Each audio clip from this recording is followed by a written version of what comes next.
Hi everybody, it's time for Psionics. Through the ages of D&D. See, we left off at telepathic stuff, so let me find that chapter.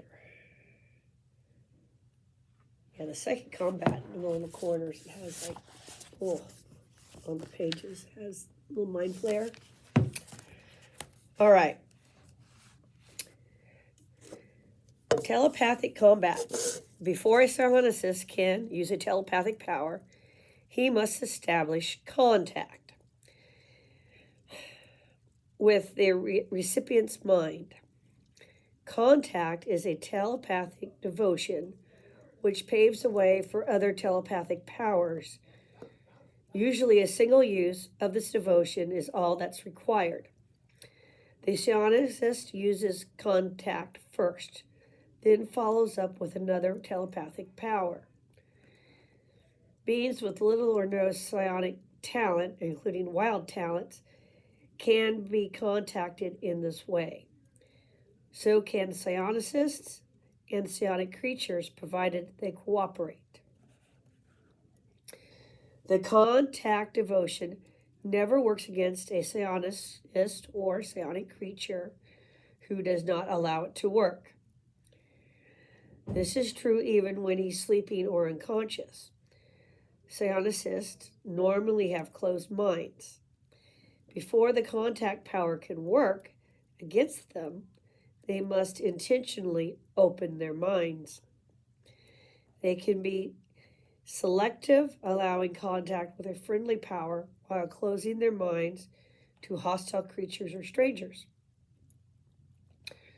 When a subject's mind is closed, he can only be contacted through telepathic combat.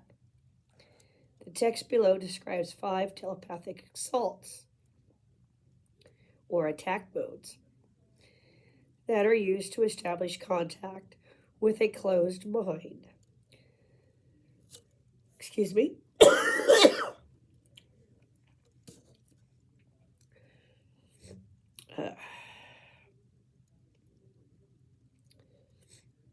He can only be contacted through telepathic combat. The text below describes 5 telepathic assaults, or attack modes, that are used to establish contact with a closed mind. It also describes 5 telepathic defenses, which could help prevent such attacks from succeeding. Lastly, it explains what happens when opposing powers clash. There are 5 attack modes. Hey, we should be getting them down by now. Mind thrust, ego whip, insinuation, psychic crush, and psionic blast. You have to admit, those are cool.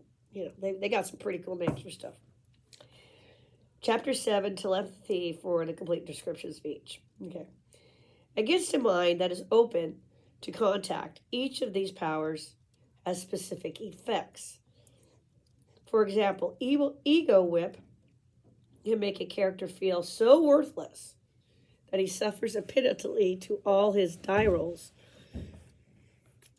Man, if they'd let this be in 5e, that would have been like a disadvantage.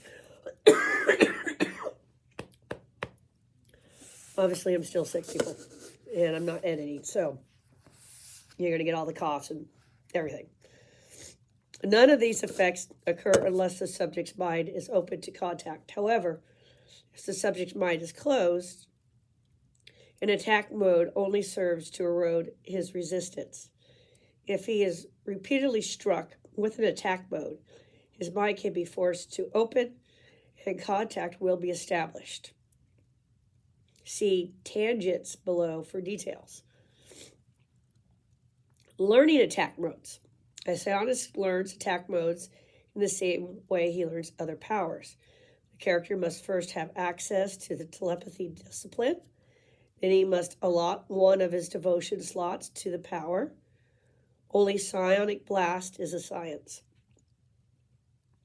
A character could devote himself completely to learning the attack modes, and now all 5 my second level.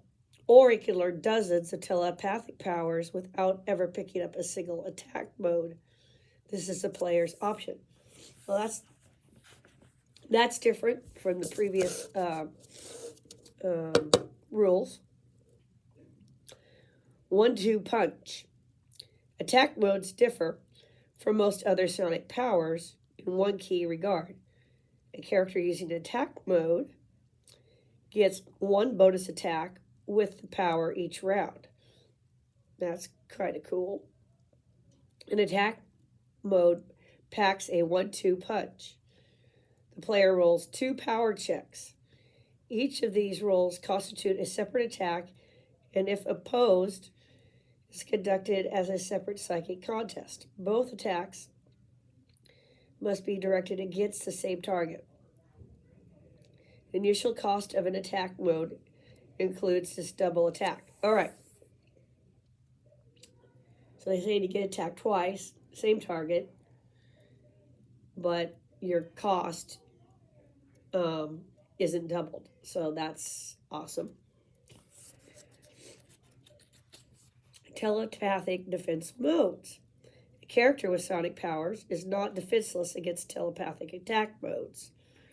5 telepathic powers, known as defense modes, help protect the character from unwanted contact. These powers are Mind Blank, Thought Shield, Mental Barrier, Intellect Fortress, and the Tower of Iron Will. And someone was on fire when they wrote some of these names back when they first came up with psionics for the game. Although these powers belong to the telepathy discipline, they are common to all members of the psionics class. Psionicists develop these powers naturally as they gain experience, regardless of whether they have access to the telepathy discipline. See Discipline Modes, Chapter 1. When a character activates a telepathic defense mode, it becomes effective at the beginning of the round. The character conducts psychic content against every attack mode coming his way. The initial cost of defense mode covers all attacks in the round. Okay, that's good. At any point during the round, if he rolls a number he likes, he can keep it for the rest of the round. Okay, so it gives it a sort of advantage to the defender. They're trying to probably, make things fair there. Defense modes have no effect against any psionic powers other than attack modes. Attack modifiers. Each attack mode is more effective against some defense modes than others, and vice versa. This is represented by modifiers which apply to the attacker's power score. Table 14 lists these modifiers. When an attack mode clashes with a defense mode, cross-index the attack with the defense on Table 14. The resulting modifier is applied to the attacker's power score. Thus, positive modifiers are bonuses, and negative modifiers are penalties. Game World had a pretty simple system for psionics, but I think it worked more like, because they were mutations. I think they were looking at it more like wild talents, but there you guys go.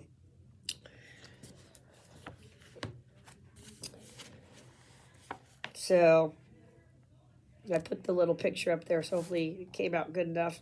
You guys could see all the table. Like Mind Thrust works best against Mind Blank. Ego Whip works really good against Mind Blank. Insinuation works the best against Mental Barrier. Psychic Crush. Yeah, that would be the, I guess Mind Blank would give you the best option there. And Sonic Blast, the best option would be Thought Shield. Those are the highest pluses. Tangents. Each time an attack mode overcomes a defense mode, or attack mode succeeds against someone who's not using a defense mode, the attacker has established a partial contact called a tangent. 3 tangents equal full contact. Thus, establishing contact with someone's mind through combat requires 3 successful attacks. In common parlance, a single tangent is often called one-finger contact, and 2 tangents, 2-finger contact. Remember that an attack mode allows 2 attacks per round, so it's possible to establish 2 tangents per round. A tangent has no direct effects in and of itself, no matter which attack mode helps establish it. It is only a foot in the door when the door is open. When 3 tangents have succeeded, full contact is established. This contact is the same condition that is achieved when the contact power is used successfully against a non-psionicist. In other words, 3 effective attacks simply take the place of 1 successful use of contact. The tangents no longer apply when contact is established. This is why there's no such thing as 3 fingers contact. When full contact is established, the attacker can make no more attacks against the defender that round. In the next round, he could use his telepathic powers against the defender that he chooses, providing he's within range, pays the power cost, of course. However, contact does not make the use of another telepathic power automatic. It only makes it possible. Still, the subject is incredibly vulnerable once contacted. His only means of protection is an overwhelming counterattack, probably a non-telepathic attack, or ejection, which is quite risky. A contacted mind can be dominated, mind wiped, affected by a number of other telepathic devotions, or crippled by another assault. All right, so what they've done is they've tried to recreate that the psychic battle that occurs when you see it in like theaters or you read in a book.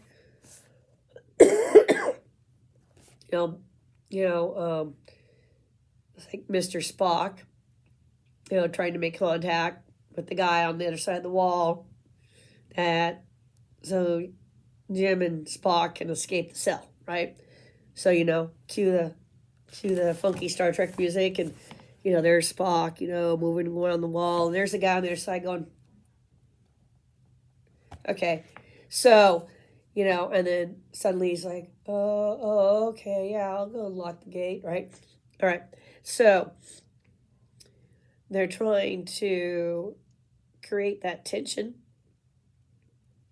that it might not work, or it might, and have a mechanic for that. So that's what's going on here. So you have your drama. You see what I'm saying? Maintaining tangents. Maintaining tangents, 1 or 2, cost 1 PSP per round. A psionist can maintain tangents for only 1 mind at any time. He must maintain full contact with any number of minds, however. He can maintain full contact with any number of minds, however. A tangent is broken only when 1, the attacker voluntarily breaks it by simply announcing he's doing so, or 2, the attacker fails to pay the maintenance cost of 1 PSP per round. 3, the attacker uses an attack mode against a different target, or 4, the attacker is incapacitated. Okay, all very good. I'm going to end here. We have other considerations, combat cards, these guys with the funky little heads, how they play in, and then we'll probably move on to start chapter 3.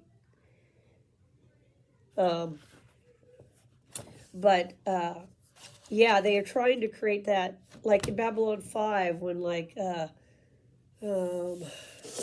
what was his character? Psychop guy. The guy we love to hate.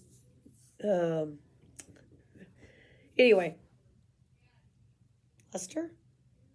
Is that his name? Anyway, our evil Psychop guy, or neutral, or I don't know. I don't know what lineman he would have been, but he was definitely dodgy and dangerous. Like when he would try to get into people's minds. Yeah, there's, and they could tell. So, yeah, that's what they're trying to recreate in that. So, it's definitely a little more complicated, I think, than the 1E system. But I think it's like they were trying to build in more of the drama that you could have in psionics. Anyway, I hope you're enjoying the Let's Do Psionics and not fear the mind powers, but see if there's something you can use, regardless of what edition you're playing. And like I said, I will eventually get to some other, we'll look at Gamma Worlds at some point here. We've got that other book of psionics, and then I have to see what editions I have. I have 4E because a game store gave me their stock. That's how I got 4E. Never played it, but I have 4E, and I think there's some psionic stuff in there. I have 5E, obviously. I also have some spattering of stuff. It's probably 3, maybe 3.5, maybe. I'm not sure. I know I have 2E, we're doing it. I'm not sure if I have anything from the 3s, though. There's a big gap. Huge gap. Basically from 3 through 4. And the only reason I got 4 was it gave it to me for free. Walked into a game store, and I'm like, are you serious? You're giving these books away for free? And they're like, yeah, take anything you want. Nobody plays that. I'm like, cool. So walked out with complete set. I'm pretty darn sure, nearly complete set of 4E books. And then 5E, a good chunk of that was somebody else has played it and they hated it, and I got 5E, some free stuff that way. And the other stuff I had bought, So, but I was basically playing 2E, basic, old D&D 1 and 2. And that's why you will see weird stuff when we look around. We couldn't find the Dungeon Master screen we were looking for, so we just used 2Es. It's close enough. That's why you'll see when we play, if you look at the pictures, that'll be a complete mix of stuff when we're playing D&D. Because we're kit bashing. My husband and I are terrible. We can't help ourselves. We can't. So, it's a small miracle. We haven't, I have other games too. I have DC Dungeon Crawl Classics, Mutant Crawl Classics, sitting unloved, unused yet, but we got them. So I'll look in there to see what they do for psionics too. But think about it. Think about what you could do with psionics if it was in your game system, on your table. And how it could be different than magic that you have played on your table. Anyway, everybody have a great day. Hope you enjoyed the video. Like, subscribe, comment. I feel a little bit better today. It is what it is. Everyone stay awesome. You're all awesome. Like I said, if I can figure out advanced D&D, you can figure it out. You can do it. You can do it. All right? Don't be afraid of the mechanics. They're there to help you. All right. Bye-bye.